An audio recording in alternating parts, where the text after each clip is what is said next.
You can only watch it for the first time once. It'll be interesting to see what we catch and what we don't. This is our only first time. We know that it's a serialized show. Have you ever played the video game Mass Effect? Okay, Tolkien, chill Putting out. some little breadcrumbs. Jean Prade Chuckle Nugget. Question. This is where Babylon 5 is becoming Babylon 5. We have the most incredible community out there. Feels like we're going to continue to go down this rabbit hole. I was right. Just trying to put the pieces together. I was right. I'm the king, baby. What? Are you kidding me? Here I go back to Doom, as I often We're officially into it, Jeff. 100% so good. It was so completely accurate. That was great. I love that. Definitive ranking. I can keep watching the show. I love it so much. The year's 2026. The name of the podcast, Babylon 5, for the second time. Welcome to Babylon 5 for the second time. My name is Brent Allen. And I'm Jeff Akin. Brent and I used to be Star Trek podcasters, and then we watched Babylon 5 for the first time, and everything changed. So now we're watching this incredible series for the second time, because Babylon 5 is a series that you get to watch for the first time twice. That's right. And for the second time, for the first time, Jeff and I are searching out what messages are contained within. You know, we're talking about things that are mirrors to society, things that give us hope that things will be better in the future, or maybe they just tell us how to be better human beings to one another. Those could be things JMS intended. Could be things we're just plucking out of it. Who knows? But we're going to search it out and see what is inside. Now, that being said, this is Jeff and mine's second time. We did a whole other show called Babylon 5 for the first time. If you just scroll up in the feed or back on the YouTube video channel thing, whatever, playlist, that's what it's called, Jeff. Playlist, I don't know if you know, that's the technical term. Oh, okay. Look at you. Yeah. It's very smart. Yeah, right. I got just trying to get the techno babble out, right? Yeah. Anyway, you guys just scroll back up in the playlist and you can check out that. That is a completely spoiler-free viewing. Jeff and I had no idea what was coming up next. This viewing, however, it's our second time. It is full of spoilers. Anything from any point in the timeline, in universe, out of universe, any part of the franchise really is complete fair game for Jeff and I to talk about and to discuss. So if this is your first time going through this incredible series, we beg you, please stop listening to us. When was the last time you listened to a podcast that said, stop listening to us? We're telling you, stop listening to us right now. Go listen to the other side. And when you get through the show, catch back up with us here, because as Jeff said, you can actually watch this show for the first time twice. This is your one and only spoiler warning. Shoo. Why are you still here? Go! This week, Brent, we are watching Whatever Happened to Mr. Garibaldi. When we watched this on our first time watch, we would predict what each episode was going to be based on the title alone. What did you predict this one was going to be about? This was actually one of the long-standing things that we had for several episodes back on our first watch. Oh, right? Quite a long time, actually. A little thing that has come to be known as Garibaldi's secret mission. Now, I may have spearheaded this thing, but Jeff, you and I were together on this. This was not just a Brent solo thing. No. Okay. We thought that at the end of season 3, Sheridan had given Garibaldi some sort of marching orders that was not put nukes on the White Star. Of course not. It could not have been that. Well, I mean, like, that could have been a part of it, but then we saw like Garibaldi sneak off in a Star Fury off by himself, and we see him find a shadow ship, and it looks to us like he attached himself to the outer hull of the shadow ship. Now, what you and I now know is that's not at all what happened. He went out in his Star Fury, and then he got captured by a shadow ship, and what we saw was him actually inside the shadow ship, which was very weird on the graphic. But the other way is how it occurred to us. Right? And so with this one being titled Whatever Happened to Mr. Garibaldi, my prediction was this is going to be Garibaldi's story, because the last we saw of him was he was attached to that shadow ship. And I had this whole thing where what Garibaldi's secret mission was to bring a Star Fury out to Zaha Doom to be able to rescue Sheridan, because Sheridan knew he was going to be trapped out there. And we see Sheridan trapped out there hanging out with Lorien, right? Only we're still not really sure if he's actually on Zaha Doom or not. Right. We think he is. But regardless of that, and him attaching himself to the shadow ship is how he was going to get to Zaha Doom to be able to rescue Sheridan and bring him back. Because I don't know if he realized the White Star was going to go kablooey, or maybe he just dropped some nukes on there. I'm not sure what his deal was, but that was the idea. And this was going to be like his journey to Zahadum. Like at the end of the episode, we would catch up with him arriving at Zahadum to rescue Sheridan, probably in the next episode or two. Yeah. Right? That was my prediction of what this. I mean, it was fully formed, Jeff. Completely like I've got the script in my head for that amazing episode. Which, by the way, I maintain that would have still been a cool way to do the story. Yeah, it would have been. It's not what happened. Nope. At all. But I still think it would have been a cool way to do the story. I still really like what they got. And you know what? Just goes to prove that just because I don't get what I predict is going to happen doesn't mean I'm not going to hate the show or like the show. Jeff, how about you? What did you think this episode was going to be about? Well, you thought this was going to be all about Mr. Garibaldi. I thought it was not going to. For reasons. I thought it was going to have nothing to do with Garibaldi. This was going to be G'Kar going around asking everybody, whatever happened to Mr. Garibaldi? But people are going to be shutting him down, still like the citizen G'Kar thing, right? Just like, yeah, bro, okay, whatever. But really what this is going to come up for is that G'Kar, we saw it in the last episode, and we're going to build on it. G'Kar really acknowledging that Garibaldi was the person who saw him. And he like, it's so important that we take care of those people. So this is really going to be a very G'Kar-centric episode. And remind me, isn't that really a lot of what this is? Like Garibaldi's like not really in this episode at all. The very tail end. And it's very much about G'Kar going to look for. Trying to figure out where Garibaldi is. So, Jeff, to that, I simply say. Well, Dankeschön. Well, Jeff, you know, that was what our predictions were. We got in, we watched, we found out whether our predictions were right or wrong, and then we had a discussion about it. Why don't we take a listen to some of the things that we said about this the first time around? Yeah, let's do it. Previously on Babylon 5 for the first time. Whatever happened to Mr. Garibaldi? We got Londo and G'Kar in a room talking. And once again, they stole the episode. I've never had a friend before who wasn't Narn, he says. And it was just like, that's pretty powerful. Also says a lot about how he sees his relationship with everyone else. Yeah. When have you ever seen Marcus just leave? That was so out of character for him. Because normally he's like, okay, yeah, I'll go. And then what does he do? He like goes and hides up in the rafters. So Londo going through in agonizing detail of what they're going to do to him. And G'Kar asks him a real interesting question. Does this please you? Once long ago, no, not even then. And I thought that was such an interesting confession that Londo needed to hear himself say. Londo's like, you're going to have to endure a lot, and I'm going to have to just sit there and watch. Yeah, it's going to be hard. It's going to be hard for us to watch, I think. Yeah. They're going to develop this strong bond through their suffering together. I think we're going to see a version of G'Kar going through the Stations of the Cross. I would love for you to track that story and see if you're right. You want to talk about Delenn? I want to talk about Delenn real quick. She probably has never really experienced these feelings before. She's trying to deal with them for the first time. And just because she's wise, now she's got to figure out how does that work within... like a human emotional concept. Yeah. How does she deal with that? I had a theory a long time ago. I'm back on the Vorlons and Shadows are the same thing, two sides of the same coin, going at it from two different ways. I'm going to address this directly to people out there. I really liked Dr. Franklin in this episode. I thought he was great. I thought he was perfect, basically. He handed her the facts. And then he walked away. He handed her the data crystal, and he walked away. He's just like, I'm just going to show you what you already know and let you put these pieces together. I am really impressed with this step for Dr. Franklin. It's pretty clear Lorien caught Sheridan. So Sheridan was the first one to make it this far. Did Lorien just let all the other people fall and go splat? I went a lot of places. And now, the conclusion.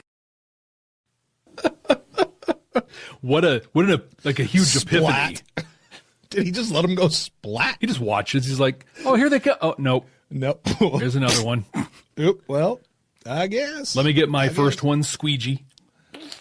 Clean that Jeff, up. I completely forgot about you doing the whole Stations of the Cross thing with Jakar. I did too. I remember that I ended up with a sound drop that I would use, but I didn't remember what it was for. And we hit a couple of the stations, not all. You did. Yeah. Okay, so your theory, like, was there enough there that you think this was either a source of inspiration or a comparison or something that JMS was doing intentionally, comparing this journey of Jakar with the Stations of the Cross and the Jesus journey? I don't know that it was so much to mirror the Stations of the Cross specifically, because the Stations are really just a kind of in like a meditative reflection on the Jesus crucifixion story. Like, you could not know the Stations, and like he fell 3 times and they brought him water and they had the women helped him, and like those are part of the story. So I think he might have been overall trying to mirror some of that, but it wasn't the Stations. And when we get into the episode itself, I actually have a thing that JMS said specifically,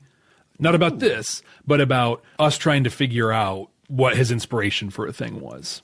Okay. I said something in there that shocked me, but clearly I had been saying this for several episodes, and I don't know at what point I started saying this. I have been saying that the Vorlons and Shadows are just 2 sides of the same coin. Yeah. Now, we know that's true at this point. Like, you and I know that that's exactly true. I don't know when I started saying that, because I was like, I'm going back to what I originally said, that they're just 2 sides of the same coin. Maybe it was just in this episode. I don't know. But that was kind of neat to hear, to be honest with you. Hey, got that one. Nailed it. What do we say we try and nail this one? Oh, I was going to make a really, really inappropriate crucifixion joke right there. I'm going to stop myself. Wow. Excuse me while I get my umbrella over here. Well, what do you say, Brent? Then we dive into this one and watch the episode. Let's do it. So if you're joining us for the first time, welcome. Super glad you're here. What's about to happen is Brent and I are going to watch this episode right here, right now with you. We're going to discuss it as we're watching the episode itself. And when you watch it on YouTube, it'll be all edited and cut up in a reaction style video. If you want to see the full and the unedited version of that, we have that available over on our Patreon, patreon.com/badnerds. And if you're hanging out with us on an audio podcasting app of some type, you're going to hear that reaction. We'll have conversations in the middle of that. We don't want you to miss that. And then we're going to meet you on the other side where we'll share thoughts and cover messages. We'll even rank this episode in our 100% completely accurate, definitive ranking. So, Jeff, let's do a thing. Let's go. Accessing file. Personal log, January 8th, 2261, Dr. Stephen Franklin recording. It's been 9 days since Captain Sheridan was presumed killed at Zahadum. 9 days. 9 days since Mr. Garibaldi disappeared on patrol outside the station. Fun little fact. Oh, here we go. That was right at the top. That was a re-record from the original broadcast. What do you mean? In the original broadcast, he says it's been 14 days since Sheridan's death and 9 days since Garibaldi's disappearance. Oh. He said, this is just a case where old JMS screwed up. All right. And they went back and fixed it. Oh, so in the broadcast, they had the screw up, and they actually went back and re-recorded it and inserted it over top? Yeah. We'll fix it in post. Okay. It's quiet these days. The League of Non-Aligned Worlds is broken up, and everyone's going back to their home worlds to prepare for the next stage of war. All we can do now is wait for the other shoe to drop, or try and find something useful to do before the end. And right now, short of hand-holding or a sympathetic ear, I can't think of one damn thing. What a huge change for him. Old Franklin would have been, I know how to fix this. They need me. Old Franklin would have been. Coming to you on committing a breach of protocol, but you should know. Someone should know. There's a problem with the Len. Oh, that's right. She's not eating. What do you want? Who are you? What do you want? Who are you? Who are you? Okay, which one's real John and which one's in his mind John? Yes. So, I mean, like this right here in the cave, all battered and bruised. I'm going to pause it. I know you're kind of giving me the yes answer. I think this is the one that's in his mind. Oh. And the other one in that big empty void and that white thing that's literally holding his body, I think that's like the physical thing of, like, that's like the great machine withdrawal, and then this is like the projection of draw. I can see that. I really like that. That's my thought. If one is a prisoner of love, one must escape to solitude. Oh, wow. Yes. If one is a prisoner to joy, must one escape to sadness? Why do you presume he has to go to sadness? Yeah, because escape isn't necessarily to what we would perceive as the opposite, right? Like you don't have to go from love to apathy. It's not hate. Apathy is my opinion, opposite of love. But it's a good question, though, because we are held prisoner to those things sometimes. Is it our obligation? One, Sheridan's talking about a soldier, the first obligation of a soldier. Sure. But is it our obligation to do that? Or I would say, can we sit in it? Maybe sometimes sitting in the idea of being a prisoner, maybe not the worst thing, maybe. Or like, let's say you're a prisoner to love, okay? Maybe what you really need to escape is the idea that you're a prisoner. A prisoner at all, yeah. You know? I see you're still upset that I won't tell you my name.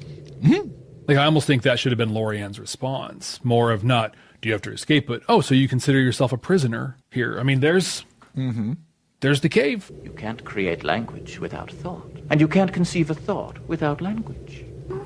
So, I challenge that idea. I do too. Sometimes I can't take the thought and put it into language. Like, that's the limiting factor, is the language. Right. Does blood still flow through your veins? Does it? Does it? You have no pulse because this is your imagination, dude. Because, my reluctant friend, you are quite Dead. Yeah, Sheridan is dead. He is dead right now. I was falling. Into the Sarlacc pit. Fell. Long way. So, this is the thing I referenced earlier. Someone asked JMS if Sheridan falling like this, and what he says here, was that meant to mirror Gandalf? Sure.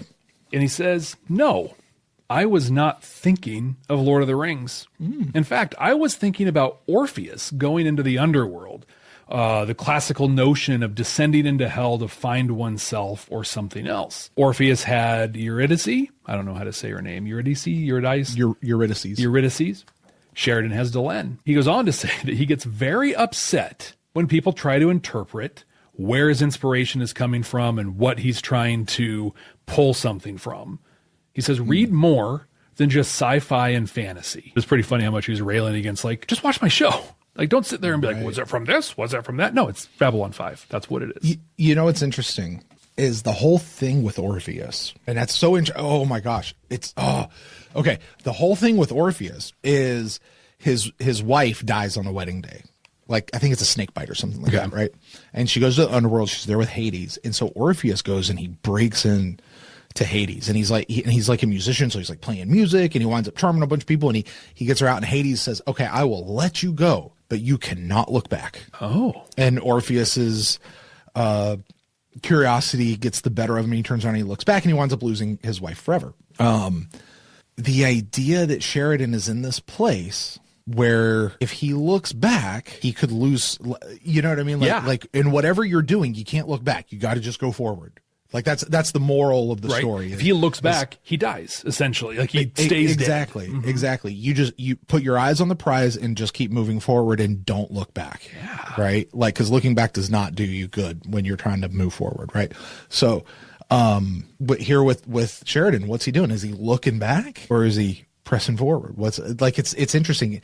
I'm going to couch the rest of these conversations with him and Lorian kind of in that idea of going back, staying for what that's doing. I want to see how that lines up. If that's where his mindset was, that's pretty cool, man. And I think too, like that's the thing. That's where his mindset was. It's not the story he was necessarily trying to tell. It's just the themes behind it were kind of what he was focused on. Right. Well, it was a good life, but a short. Tick tock, tick tock. This dude is freaking crazy, man. Yeah, right? Just what are you up to? Who are you? Like, I'm kind of with Sheridan. Like, this still is very villain-coded. Who are you? What Yeah, that's actual Lorian. And actual Sheridan.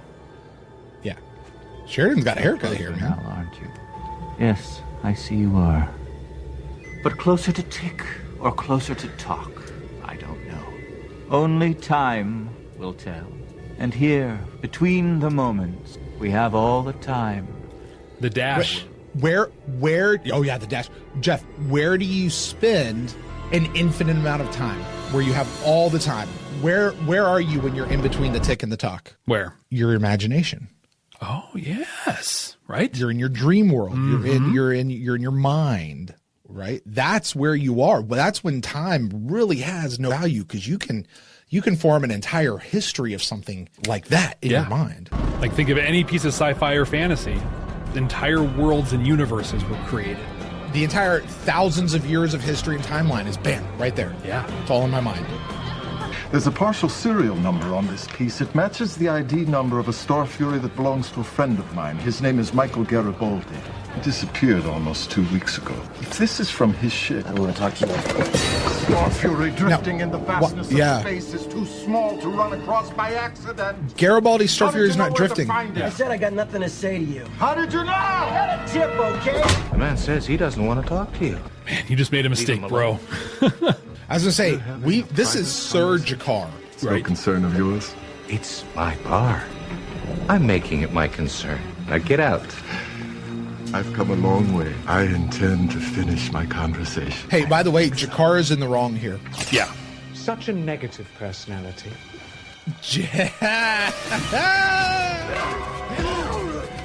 Make a very satisfying thump. Is that the first time we've heard klaxon warnings on Babylon 5? It might be. Uh-oh. Have something for you. Just a couple Centauri just hanging out at a dive bar. Sure. Your system can't handle the stress you're putting on it. If you don't stop, you're going to hurt yourself. For the viewer, this is actually a really good reminder, because I think we've been just like, Delenn is Minbari. Look, I know this is how your people Different. deal with grief, all right? You fast, purify yourselves physically, spiritually, but nothing is going to be served by endangering your own life. You know, it does harken towards Lanier when he like shuts his body down and doesn't eat or drink for so long and all that. Yeah, you're right. Has gone out of them. Dylan. I wanted to protect him. Remember that episode of Voyager where the doctor is like freaking out, like glitching? Yeah. Because that's what she's going through right now. Yeah. She's glitching. Well, this is a beautiful and disturbing depiction of grief. I will see him again in the place where no shadows fall. It's interesting to me that Delenn is actually like, she's feeling the heaviness of this as guilt. Yeah. Because this is going back to the whole thing about where she didn't tell him that Anna could potentially be alive, right?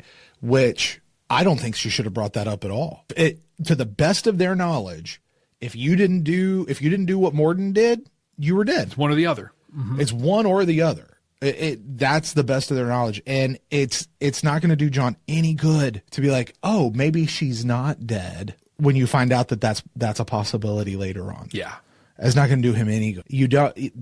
I don't disagree with her not telling Sheridan. If Sheridan would have directly asked her and she would have lied about it, that would have been an issue. Yeah, that's different. But she doesn't necessarily have to volunteer this information and all that. Yeah. So I think this is misplaced guilt, in my opinion. Go ahead. Which I think is very consistent for Delenn. We've seen that the entire character arc, and we continue to see it with her. Also, in this case, though, I get it. Like, the profound amount of loss that she's experienced here, it makes sense. Question everything you ever said, right? Right. And you do the thing where you blame yourself. Yep. What could I have done different? And she's going through that. And I said in the recap video, and I'll say it here because I think I was right back then, and I'll maintain it. She's never experienced these emotions before. Exactly. Because as she just said, I'm now a part human. It should have changed my heart. There's things that she's experiencing that no Minbari since Sinclair / Valen has ever experienced. Exactly. And she doesn't know, she's not prepared to deal with it, you know? It makes me wonder from an acting standpoint. I don't know much of Mira's, I don't know the specifics of her story, but I know she experienced horrific loss back home in the war. And I wonder, if this is some of that for her as an actor through this. Super powerful. Also, just to double down on a thing I said in the recap, good on Dr. Franklin. Old Franklin would have been like, I've got an IV. I'm hooking you up to it right now. You have to do what I say. You're going to be worried every time the universe doesn't make sense. You're going to be worried every moment of every day for the rest of your natural life. My point being, why am I talking to you? And what are you doing here? I heard you were looking for Mr. Garibaldi on the assumption he was in trouble. So I went looking for you on the assumption you'd probably get into trouble. I was doing fine. No. Hey, but if you don't socialize with a bunch of Narn, that's him.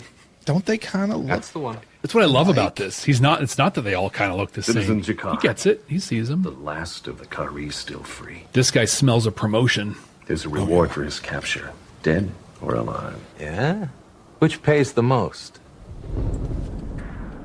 Andrew in the chat said that guy reminds him of Bruce Campbell. I totally agree. Totally. I was looking through them when I found this. I thought you might like to take a look at that. I'll be outside when you're through. Again, loving Dr. Franklin in this episode. Sure. Personal log, May 14th, 2260. Look at that hair. The job now is to turn this around and make it into something positive. My dad always told me that's the only way you deal with pain. What's he talking about right now? Seceding from Earth. Don't fight it. Okay. He's being very vague in what he's... He used to say, if you're falling off a cliff, you may as well try to fly. You've got nothing to lose. I mean, during the war, I fought Minbari. I killed Minbari. So many of my friends died at Minbari hands. And here I am, in love with one of them. Oh, baby. For a long time, I thought about not saying anything. The moment my heart crossed that line, there wasn't much I could do but see it through. Yeah, I've fallen off one hell of a cliff. When I look in her eyes, oh, look at I that. myself think maybe I really can fly. Buddy. Because to her, he's gone, right? Like, that little so good. I love, it just gave us the answer, right? What pulls Sheridan out of this Lorien dream state thing? Delenn, his reason to live, right? Right. They just spelled it out. You've fallen off the cliff. He literally fell off a cliff. And the thing that's going to save him is Delenn. Little correction.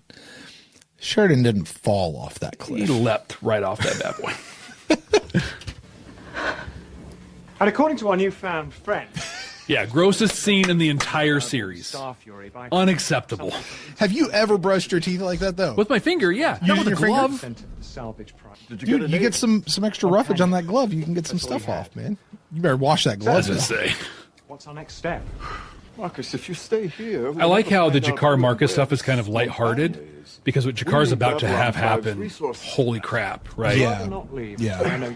This is getting us ready for the fall off the cliff. I am the last of the Kari. I fought in our war of liberation against the Centauri. I can take care of myself. If you stay, I will be deeply offended. And there is little more inherently dangerous than an offended Narg. Jakar! This is a personal mission for me. Dude, he got one. Got two. And he's about to be got. He got zatted. He did. One shot. I'm surprised they did that instead of just straight up killing him. Well, I think the Centauri, they want to present him to Cartagia. From the beginning. Yeah, but, again, this is fiction. If somebody is shooting at you, threatening to kill you, you turn around and kill them. Yeah. You don't I'm going to preserve you. No, you're threatening my life. Yep. You're done. It's the first thing we learned in the military. Here's your handgun. Anytime you discharge this weapon, it is with the intent to kill. Full stop. Yeah. You better be trying to kill. Mm-hmm. We're not taking somebody's kneecaps out here. Right. Yeah. 1,000 years ago, when they were first created by Valen, the Rangers have always been our first line of defense against the shadows. Hey, we talked about that to some extent. When were the Rangers created? Mm-hmm. We were under the impression that it was with Sinclair as an ambassador on Minbar, but she just said it was 1,000 years ago with Valen. Yeah. We will attack Zakadum.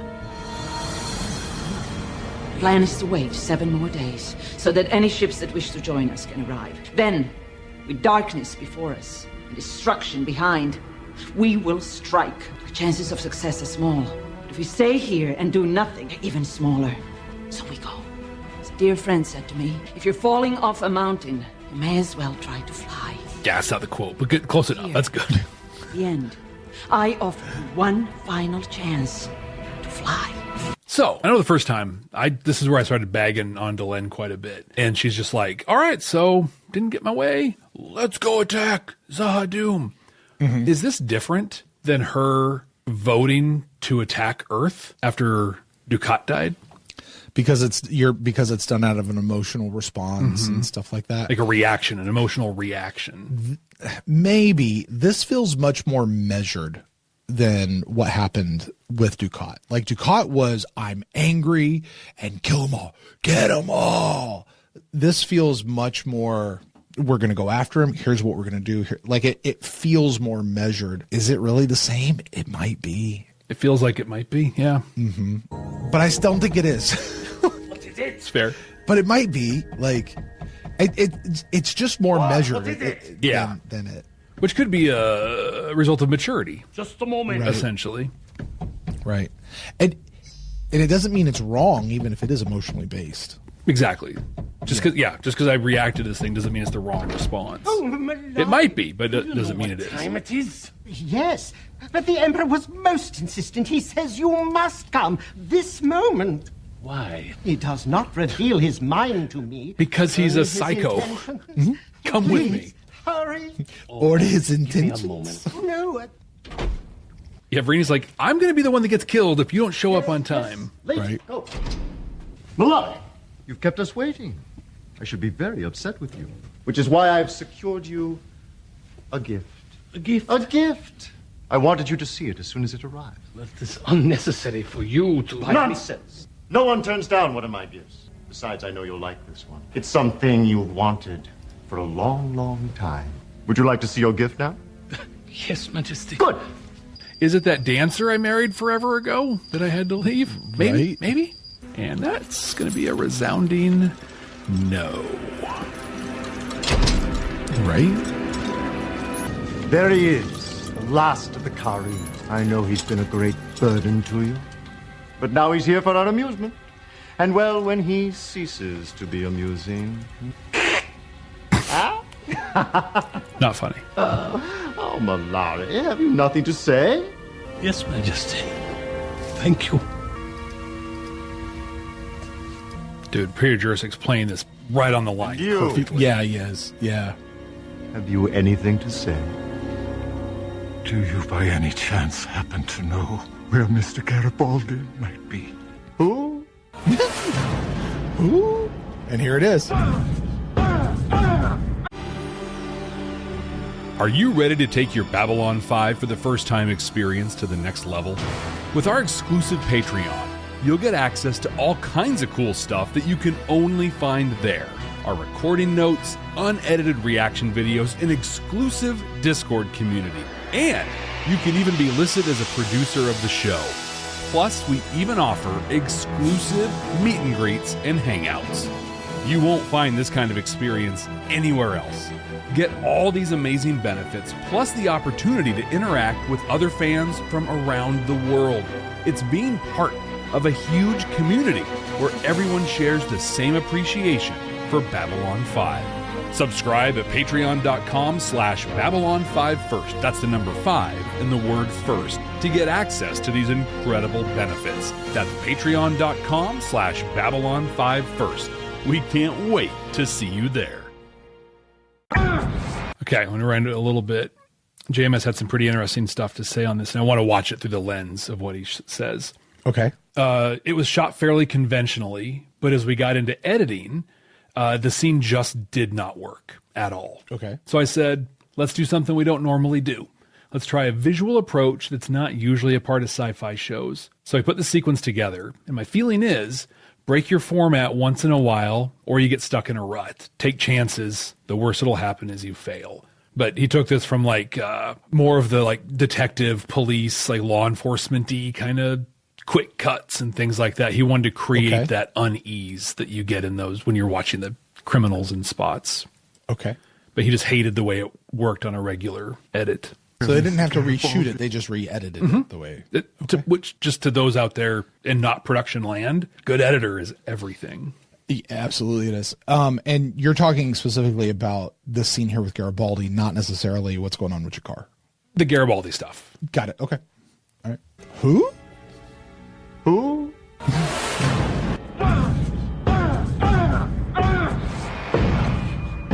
Yeah, if they just had a static camera and we're just watching him. Whose orders?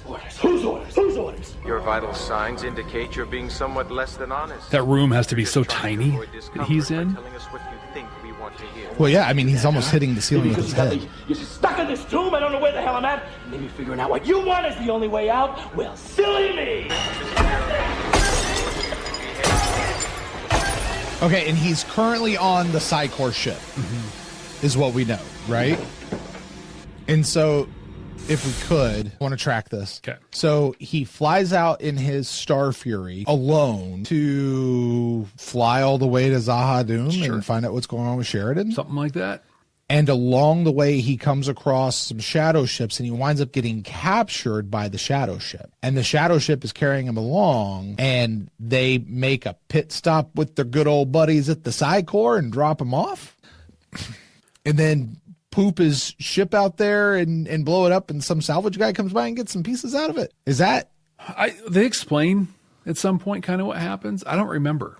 All right, they're saying in the council chambers that he went out to lead a wing and got abducted. He did not go out by himself. Okay, fair enough. And he got captured. Okay. It's the handoff from Shadows to Psycor that's where I think the question is. So Garibaldi was not intending to go anywhere. He was just out leading a wing of Star Furies fighting against the shadow ships. Yeah, he was heading out to start shooting. He was just going pew-pew is really what he was doing, which is what he does best, honestly. And the shadows picked him up and they left. And again, they made a pit stop with their good old buddies, the Psycor, to drop him off because they knew they were looking for him or something. Yeah. I don't know. Okay. All right. I'm not questioning it. I'm just trying to make sure I'm understanding it right. That's all I'm saying. So right there, someone says to JMS, the guy that walked in on Garibaldi sure had a body like Bester. And his answer was, interesting. Was that actually Bester? Walter Koenig? I doubt it very much. Or like just some sort of body double or something? Yeah, you don't pay Walter Koenig to put on a mask. Right. This is his moneymaker right here. Right. And the nuclear vessels. Exactly. Some powerful scenes in this space throughout this part of the season. Hello, Jacquard. You were foolish to leave Babylon 5, you know. You had sanctuary there. You will be tortured for a very long time. I have seen them prolong suffering. Assuming you are still conscious, still entertaining, they will begin removing your internal organs as they make a mountain of your parts and pieces. JMS talking about what inspired that for him. Says if you want something alien and horrific, look no further than humanity itself. Yeah. I got the idea for this from a medieval torture that involved hanging someone to almost the point of death, then removing their organs, cooking them, and making the victims smell their organs cook as they slowly died. Way to go, humans. Does it remind you of that torture place you visited when you were down here? Absolutely. Yeah. Oh my God. Yeah. Which, by the way, you loved that place. I did love that place. You sick, twisted individual. It's horrible what we did to people. Yeah. I believe I can save your life, but it would not be easy, and you will suffer greatly before this is over. I cannot help that. I wish I could. I have no desire to see you suffer, but I must watch. That comes from a long. That's a long way for Londo. Your time is right. I agree. And then I will act. Disgusted by that idea. You didn't ask the price for my cooperation. You are not exactly in a position to bargain, Jacquard. Neither are you. Right? You want my help for the sake of your people. I will give it for the sake of my own. If I remove the monster from your throne, you will remove the monster from my world. Which is you. Yeah. Nor. He's made it clear for a long Set my time world he will die to help his people. He has nothing to lose here. I will do as you ask. You have my word. That he doesn't hesitate to commit to that. One says how keen he is on getting rid of Cartagia. Also says, I never really wanted to occupy I wanted us off of there for a while. He's, he as soon as those mass drivers.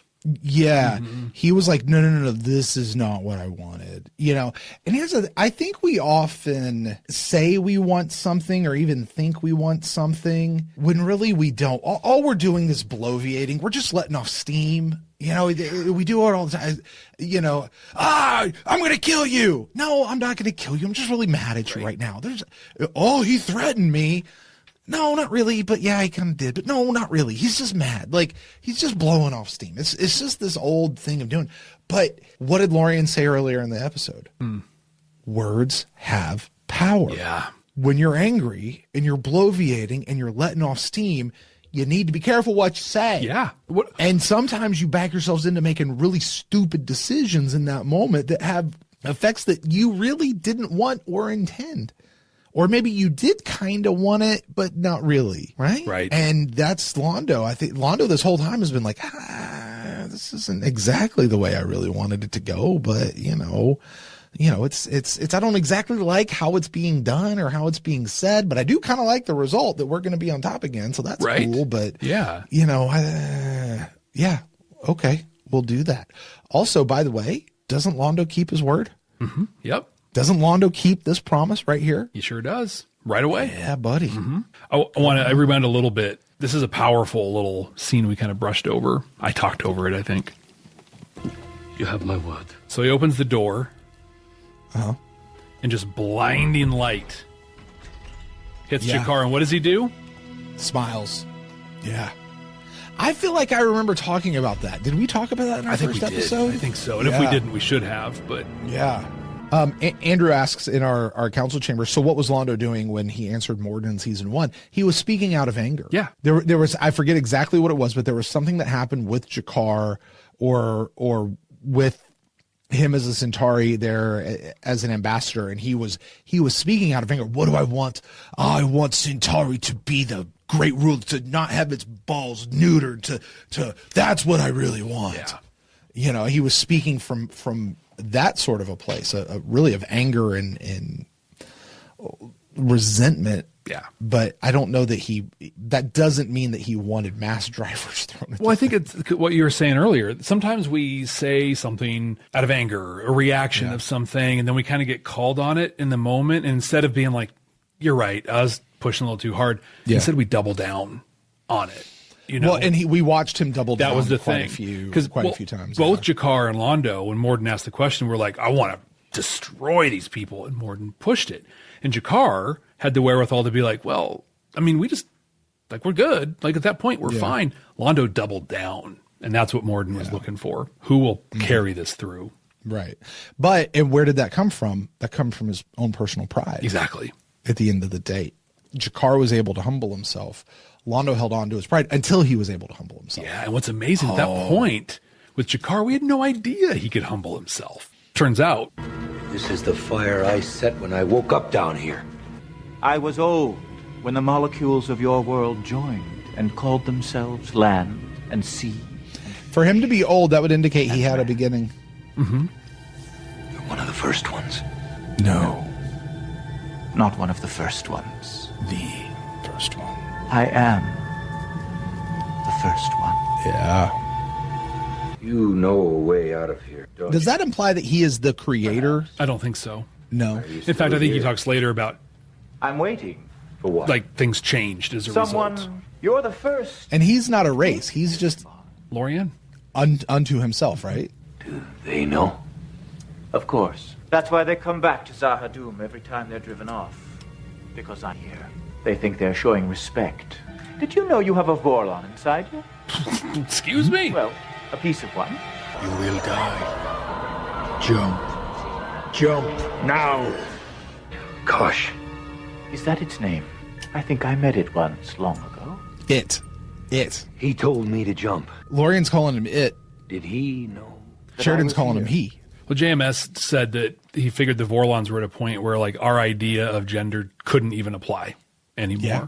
Lorien gets that. Sheridan doesn't have any other frame of reference. Right. It's the late 90s, for God's sake. Almost certainly. Kosh is in you, and he's part of the problem. You're the other part.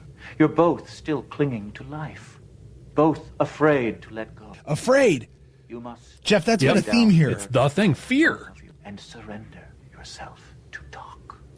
He must not look back. You stop clinging to life. Don't look back.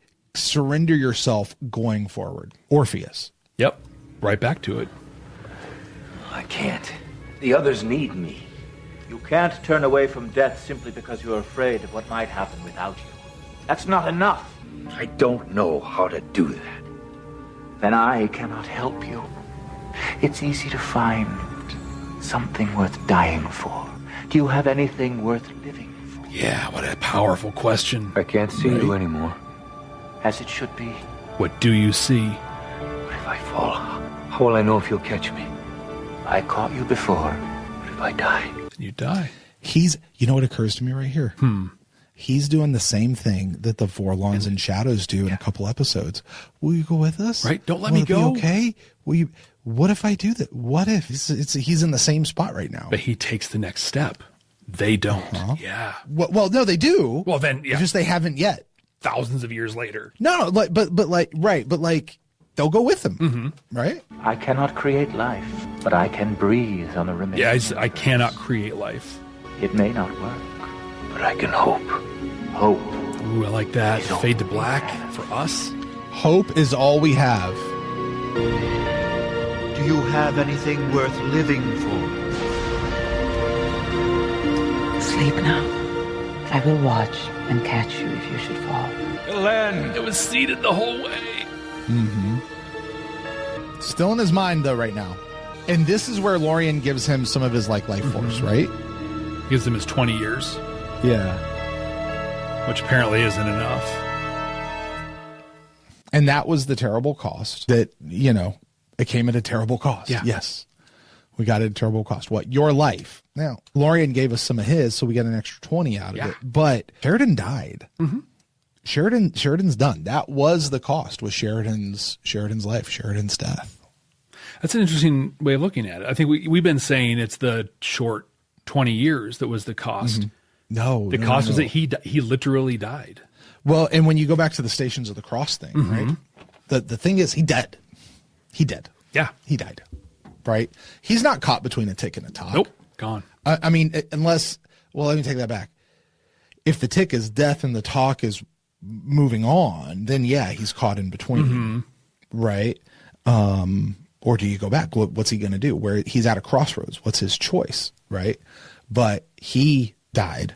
What next? Yeah. Can you let go and go forward? Well, and really, in the story of the Stations of the Cross, when that guy comes back, he's different. Appears differently. He's different. Yeah. So is Sheridan. Like, there are pieces of old Sheridan there, but this is Interstellar Alliance Sheridan. This is big thinking Sheridan. Like this, he's on a new path from here. Right. I seem to remember, though, that something happens where Sheridan about dies again. Yes. And Lorien bends down and gives him stuff and says, and that was the extra 20 years, not whatever he's about to do. I think it's when they blow up Kosh 2.0, I think. There's a big fight and it's like squids and then Sheridan's like, take my Vorlon, and the whole thing happens. Yeah, we'll see here in the next couple of episodes. I don't fully remember that moment, but I do seem to remember that whatever Lorien's about to do here felt like he was basically, instead of moving forward, he's giving him back to life, right? So he can go back to living. And then he dies a second time. And Lorien's like, okay, I got to breathe on these ashes again. Right. That's all I got for you now. You get one more. This is all I got left. Yeah, I gave you life back. Now you only can get 20 and you're done. What an episode, man. So much in this. Was there anything that we didn't discuss during the episode you want to hit on? No, I mean, it's just good TV, dude. This is the kind of TV that just wraps you up in it. Yeah. And, yeah. I found myself we're either just watching the show or we're having to stop every 2.5 seconds because there's so much to talk about within those 2.5 seconds. Right. How about you? Did JMS have anything that maybe you didn't get to share with us during the course of the episode?